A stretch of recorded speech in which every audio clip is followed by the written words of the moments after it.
All right. My name is Anthony Gomez, and to what extent does the connectivity of cars to smart devices negatively impact teens' ability to drive without distractions? So a solution to this issue would be that there are several apps to help you avoid using smartphones on the road for preventing text messages and phone calls. So an example of this is Do Not Disturb. Do Not Disturb silences your phone calls and your text messages, so you can be focusing on the road, so you don't really have to do anything because the messages won't come through. And another example would be Bluetooth. Bluetooth, you can call and you won't have to touch anything. You won't have to have your phone in your right hand and driving with your left hand, which is super dangerous. So those are two good examples of the solution. So teen versus adults.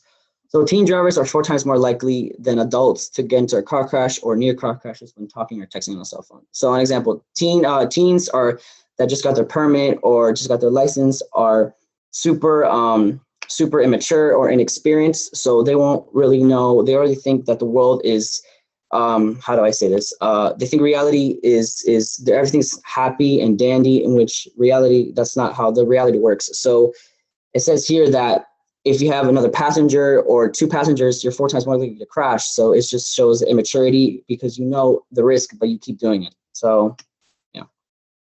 So the dangers of using a cell phone while driving. So I put these 2 pieces of evidence. I got it from my essay because I thought it was pretty good because it shows like the facts and the numbers and how many people were killed, how many people were injured. And I put an image down here showing that this lady's on her phone, not paying attention, and running into this poor couple here could possibly kill them or for sure injure them. So I just pasted this image to show like a good example of using my evidence while portraying a picture as well. So it can be like a good comparison. And I have put a source down here as well. So comparison of driving with and without a cell phone. So the right-hand side, it shows the percentage of distracted drivers using a cell phone, and the left-hand side, percentage of distracted drivers that were distracted and not using a cell phone. So obviously 50 to 19, the percentage is way higher, and the left-hand side, the percentage is way lower. It just shows you that using a cell phone is such a huge risk, especially through that 50 to 19 range, and because the percentage is so high. The physical distractions of using cell phones. So these 3 bullet points have put longer reaction times, impaired ability to keep in the control lane, and shorter following distances. So, and braking reaction time is way slower, and reaction time to traffic lights are way slower as well. So I put this image down here on the right, showing, for an example, the white car wasn't paying attention to the road, was looking on the phone, and maybe they tried to stop, but it was too late because they were looking at the phone, obviously, and they had a head-on collision between those 2 cars, all those 4 cars that were there, and could have probably killed himself or killed other people around him. So it's just being super immature, and he didn't have enough time to react, obviously, because he was on the phone. Thank you very much. And do you have any questions, Mr. Beard?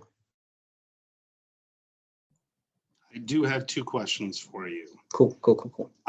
First question, let's talk about your evidence. How do you know the evidence you used was credible and valid?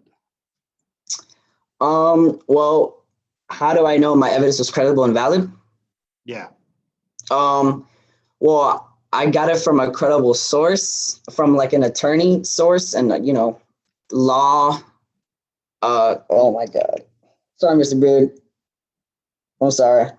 No, you're good.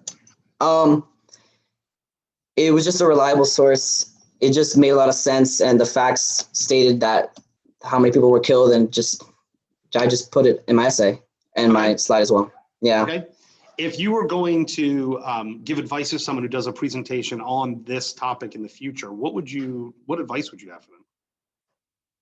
That this whole thing here right here has a lot of information, a lot of research you can do, because there's lots of years where people were killed and people were injured. So it's just a whole variety of information and facts that you can find online.